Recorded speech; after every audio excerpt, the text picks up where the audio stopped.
తను నాగలోకానికి చెందిందైతే తనకి నాగమణి గురించి మన మీద అనుమానం వచ్చుండాలి. ఇన్ని రోజులు ఊరికే ఉంటుందా? ఈ పాటికే మన మీద అటాక్ చేసి ఉండాలి కదా. తనకి ఎంతవరకు నిజం తెలుసు అనే దాని గురించి మనకి ఇంకా తెలియదు కదా నందీష.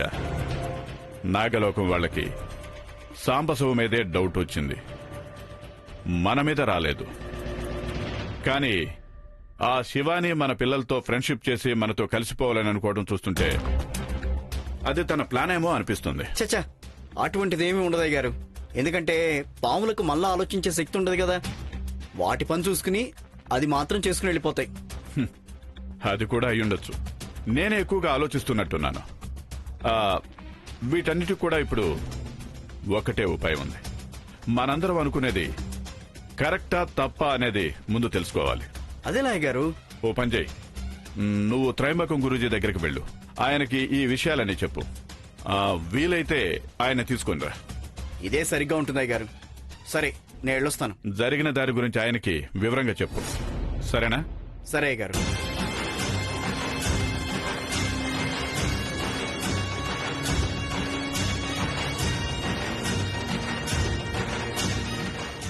శివాని, నువ్వు గనక పాము అయితే నీ జీవితం నరకంగా మార్చే బాధ్యత నాది. ఈ దిగ్విజయని ఎదిరించిన వాళ్లు నామరూపాలు లేకుండా పోయారు. నీకూడా అదే గతి పడుతుంది. నాగమణి నాది, దాని నుండి వచ్చే శక్తి నాకు సొంతం. నువ్వే కాదు, నన్ను ఎదిరించడం ఎవ్వరికీ సాధ్యం కాదు. ఒకవేళ అలా ఎవరైనా వస్తే వాళ్ళని అంతం చేసి విజయం సాధిస్తాను. నాకేమైంది? నా రూపం మారడం లేదు. చాలా కష్టంగా ఉంది. ఏదో ఒకటి చేసి నేను ఇక్కడి నుంచి తప్పించుకుని వెళ్ళాలి. లేకపోతే నేను అస్సలు బతకలేను. ఏం చేయాలి? ఇప్పుడు ఏం చేయాలి? గురుదేవా, మీరే నన్ను రక్షించాలి. కాపాడండి భగవంతుడా, పరమేశ్వర. ఓం నమ శివాయ, ఓం నమ శివాయ.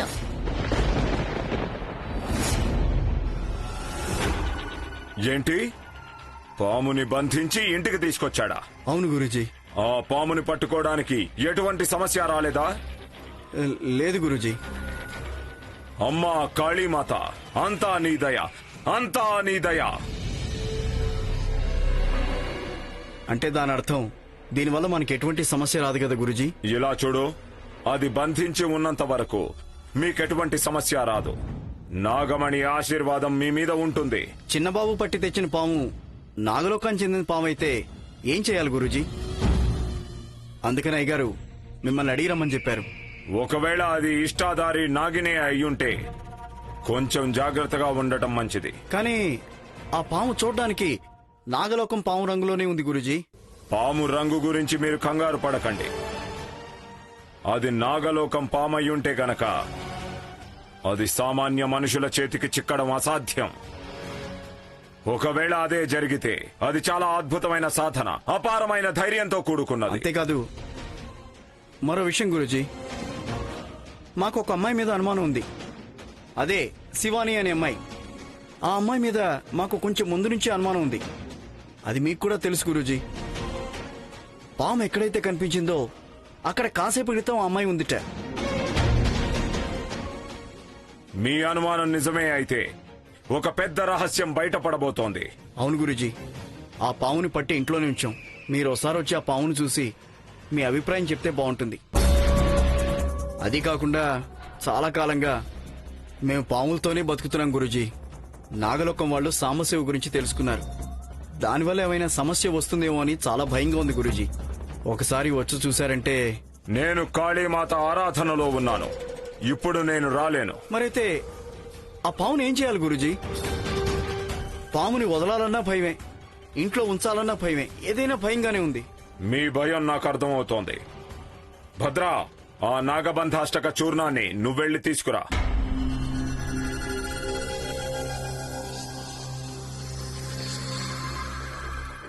తీసుకో.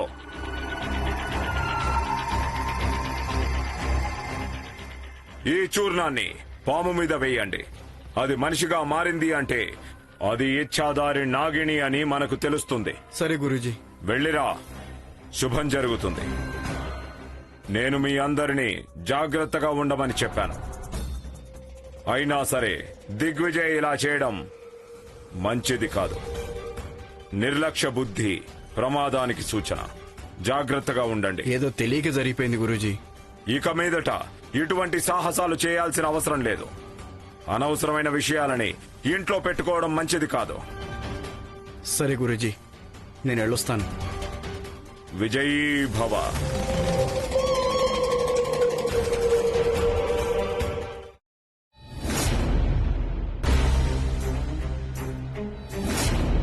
నాగమాత! ప్రణామాలు గురుదేవా. నన్ను పిలవటానికి కారణమేంటి? శివాని మళ్లీ సమస్యలో ఇరుక్కుంది. అలాగా? మళ్ళీ ఏం జరిగింది గురుదేవా? సంధ్య వేళలో బయటకి రాకూడదు అనే నియమాన్ని దాటి ఎంతో ప్రమాదకరమైన పరిస్థితుల్లో చిక్కుకుంది. మీకు దాని గురించి అసలు ఎలా తెలిసింది గురుదేవా? ఇవాళ నేను తన గురించి ఆలోచిస్తూ ఉన్నాను. ఇవాళ జ్యేష్ఠ మాసంలో ఆఖరి రోజు. నాగులన్నీ ఎక్కడున్నా సరే నాగలోకానికి వచ్చి పరమశివుడికి ఆరాధన చేసి ప్రార్థన చేసే రోజు. అందరూ వచ్చి వెళ్లారు, కానీ శివాని ఇంకా నీలి రాలేదు. పూజ కైంకర్యానికి కూడా రాలేదు. దీని అర్థం వాళ్ళేదో ఒక ప్రబలమైన సమస్యలో ఇరుక్కున్నారు అనే కదా నాగమాత? ఏదో ఒకటి చేసి తన గురించి తెలుసుకోండి గురుదేవా. సరే.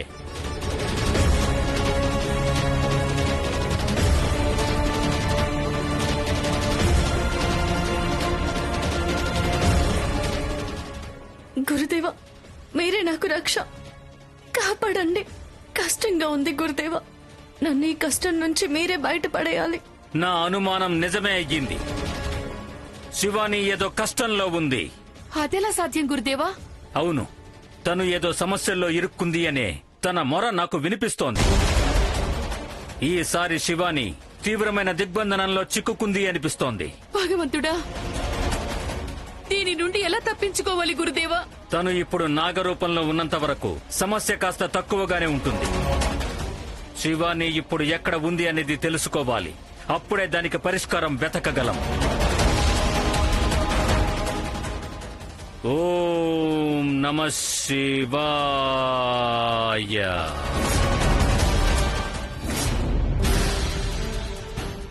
అయ్యగారు, ఏమైంది? ఆ పాముకి సంబంధించిన నిజం తెలుసుకోవడానికి గురూజీ ఓ చూర్ణాన్నిచ్చారు. ఈ చూర్ణాన్ని పాము మీద వేస్తే ఇచ్చాదారి నాగిని మనిషిగా మారుతుంది.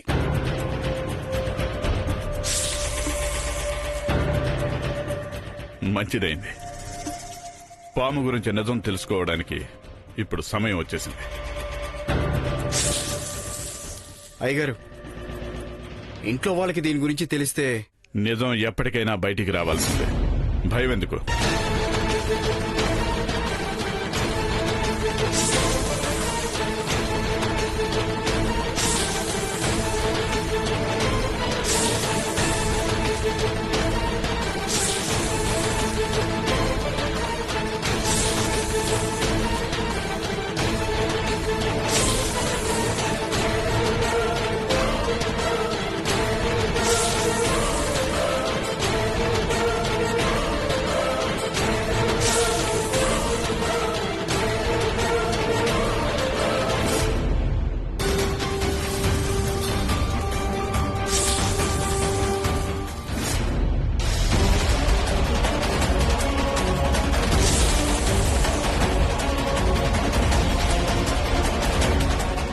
Hi sir. Oh hi Shivani, please come. ఎలా ఉన్నారు? నేను బానే ఉన్నాను. మీరెలా ఉన్నారు? నేను కూడా బాగున్నాను. Long time. Please Yeah. ఇటు ఒక పని మీద వచ్చాను. మిమ్మల్ని కూడా కలిసి చాలా కాలం అయింది కదా, అందుకనే ఒకసారి కలిసి వెళ్దామని వచ్చాను. బిజీగా ఉన్నారా? సారీ డిస్టర్బ్ చేసినట్టున్నాను. పర్వాలేదు. ఎలా వచ్చారు? ఎలా అంటే కార్లో వచ్చాను. ఎందుకలా అడుగుతున్నారు? శివాని, నువ్వు నాతో ఎటువంటి ఆటలు ఆడటం లేదు కదా?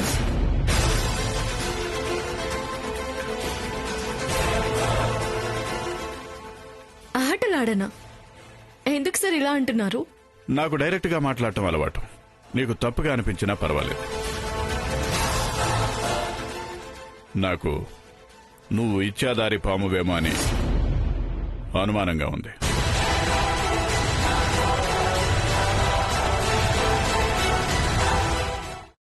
వాట్?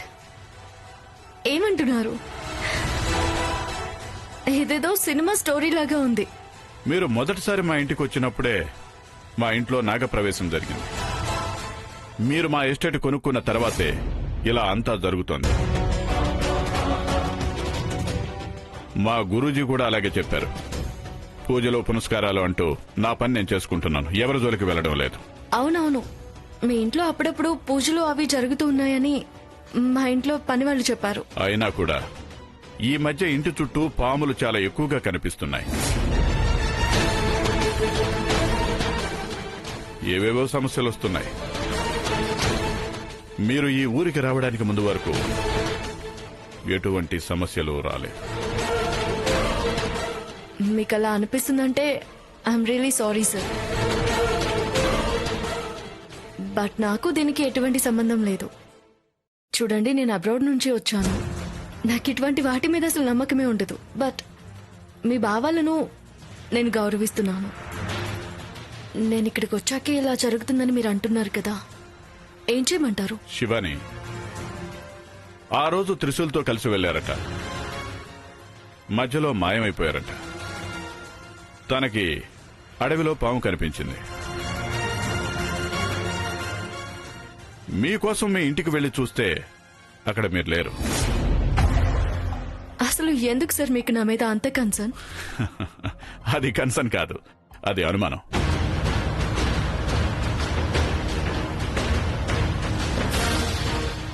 ఫోన్ చేస్తే మీరు ఫోన్ ఎత్తడం లేదు. ఆ తర్వాత చూస్తే మీ ఫోన్ అడవిలో దొరికింది. ఇలా అంతా జరిగితే డౌట్ రాదా? ఓ అదా, ఆ రోజు త్రిశూల్ పామును చూసి పారిపోయాడు.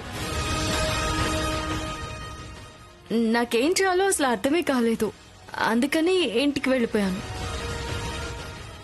వెళ్ళేటప్పుడు ఫోన్ పడిపోయింది.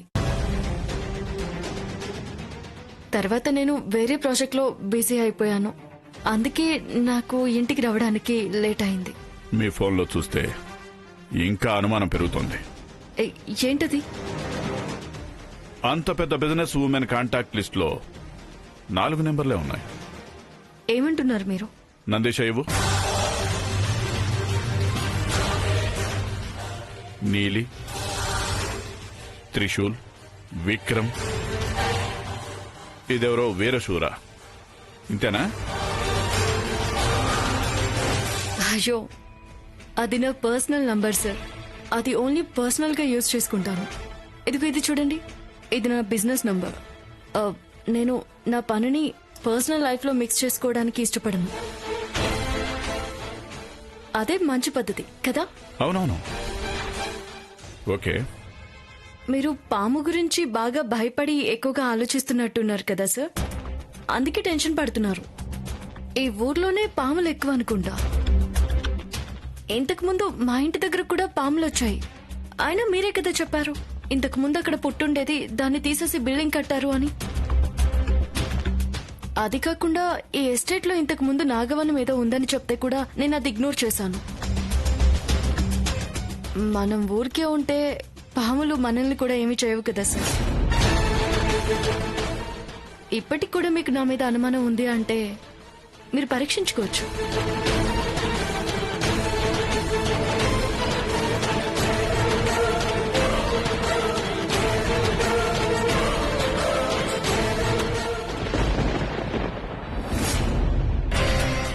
గురూజీ, ఆ చూర్ణం ఎలా పనిచేస్తుంది? నేను ఎందుకు ఇలా అడుగుతున్నానంటే, ఒకవేళ ఆ చూర్ణం వల్ల ఆ పాము ఇచ్చాదారి నాగిన్లా మారిపోతే? మారితే అది దిగ్విజయ్ వాళ్ళ ఇంట్లో వాళ్ళని ఇబ్బంది పెడుతుంది కదా. ఆ సర్పం వాళ్ళనే ప్రాణాలతో వదులుతుందా గురూజీ? ఎన్నో ఏళ్ల తపోబలం గురించి, నా అపారమైన మంత్రశక్తి గురించి నువ్వేమనుకుంటున్నావు భద్రా? నా భక్తుడిని, నన్ను ఆరాధించేవాణ్ణి నేనే అపాయంలోకి నెట్టేస్తాననుకున్నావా? లేదు గురూజీ, క్షమించండి, నన్ను మన్నించండి గురూజీ. పర్వాలేదు. ఆ చూర్ణం వల్ల ఎటువంటి అపాయమూ ఉండదు. ఇప్పుడు వాళ్ళ ఇంట్లో బందీగా ఉన్నది ఈచ్ఛాధారి నాగినియే అయ్యుంటే ఈ చూర్ణం దాని మీద పడిన వెంటనే అంతకు ముందు అది ఏ రూపంలో ఉండేదో అదే రూపంలోకి మారిపోతుంది. మనిషో పక్షో ఏదైనా ఆ రూపంలోకి. అలాగే గురూజీ. అవును, ఈచ్ఛాధారి నాగిని భూలోకంలో ఉంది అంటే అది ఖచ్చితంగా మానవ రూపంలోనే ఉంటుంది. చూర్ణం ప్రభావం వల్ల అది ఒకవేళ మనిషిగా మారితే దానికి ఎటువంటి శక్తి ఉండదు. నాగధాళి పుష్ప, నాగధాళి వేరు, ఇలా నాగులు ఏమాత్రం తట్టుకోలేని ఎంతో ప్రత్యేకమైన మూలికలతో తయారు చేసిన నాగబంధాష్టక చూర్ణం అది. అంటే దాని అర్థం అన్ని నిజాలు తెలియడమే కాకుండా ఇంకా ఆ సర్పం వల్ల ఎవరికీ ఎటువంటి ప్రమాదం రాదు, అంతేగా గురూజీ? అవును, ఆ సర్పం మనిషి రూపంలోకి మారినా కూడా శక్తులు లేకుండా ఉంటుంది. ఒకవేళ అటువంటిదేదైనా జరిగితే మనం వెంటనే దిగ్విజయ్ ఇంటికి వెళ్లి ఆ సర్పాన్ని తీసుకొచ్చి దిగ్బంధనంలో ఉంచాల్సి ఉంటుంది. పరీక్షించాల్సిన అవసరం ఏమీ లేదు. కానీ నా మనసులో ఉన్న కన్ఫ్యూజన్ ని క్లియర్ చేస్తే చాలు. నా కుటుంబ బాధ్యత నా మీద ఉంటుంది కదా. I respect that sir. నా కొడుకు ఒక పామును పట్టి తెచ్చాడు. పామా? అవును, అక్కడుంది చూడండి.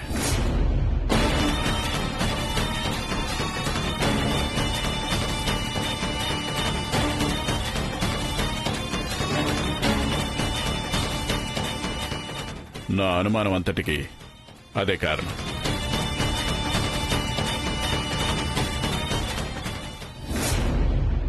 ఓ అమ్మా, ఎలా ఉన్నారు? నందీష, ఈ చూర్ణాన్ని దాని మీద వేయి. అనుమానం క్లియర్ అయిపోతుంది.